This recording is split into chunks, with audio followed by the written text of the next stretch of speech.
आज आपण कोकणी पद्धतीचे घावणे आणि चटणी करणार आहोत। त्यासाठी इथे मी तांदळाचे पीठ, मीठ आणि पाणी घालून पातळसे तयार करून घेतले आहे।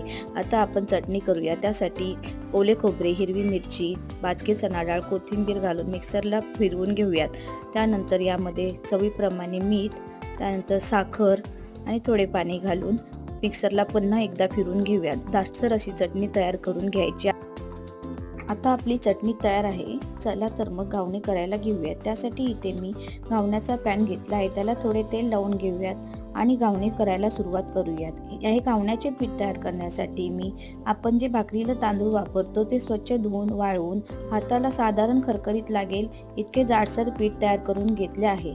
त्यानंतर याप्रमाणे सगळे घावणे तयार करून घेऊयात। बघा घावण्याला किती सुंदर जाळी आलेली आहे। चला तर मग गरमागरम घावणे, चटणी, त्यासोबत 1 कप चहा झालाच पाहिजे। शेअर करा, लाईक करा आणि सबस्क्राईब करा। थँक्यू।